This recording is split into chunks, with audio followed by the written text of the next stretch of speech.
চলো আজকে তোমাদের নিয়ে যাই আমাদের পাড়ার ক্লাবে, আর তোমাদের দেখে আনি দুর্গাপুজোর প্রস্তুতি পর্ব। তো আমি আমার ভাস্তারা একসঙ্গে যাচ্ছিলাম পাড়ার পুজো ক্লাবে, কারণ আমরা জানতে পেরেছি আমাদের ক্লাবে পুজোর কাজ শুরু হয়ে গিয়েছে। আর এটাই হলো আমাদের সুন্দর পাড়ার সুন্দর একটা ক্লাব। ক্লাবে গিয়ে দেখি ঠাকুরের ঘর বাঁধার কাজ শুরু হয়ে গিয়েছে। আর ঠাকুর বানানোর কাজগুলি দেখতে তোমাদের কেমন লাগে অবশ্যই কমেন্টে জানিও। আর গণেশের ভুঁড়ি দেখে বোঝা যাচ্ছিল এটা লক্ষ্মী গণেশের স্ট্রাকচার। আর এইদিকে ছিল কার্তিক আর সরস্বতী, আর তার ঠিক পাশেই ছিল আমাদের মা দুর্গা। আর এই খড় আর কাঁচামাটির গন্ধ যেন একটা আলাদাই অনুভূতি দিচ্ছিল। যাই হোক, আমার ভাস্তা সবার উদ্দেশ্যে কি বলছিল তোমরা নিজেই শুনে নাও। আমাদের পার্কের মধ্যে দুর্গাপূজা হচ্ছে, সবাই আসবে এখানে ঘুরে যাবে। হচ্ছে দার্জিলিং ডিস্ট্রিক্ট শিলিগুড়িতে।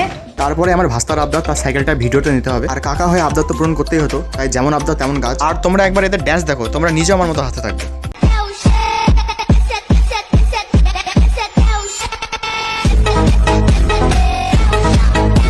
দাঁড়াও দাঁড়াও, এখনো তো এর ড্যান্স দেখা বাকিই আছে।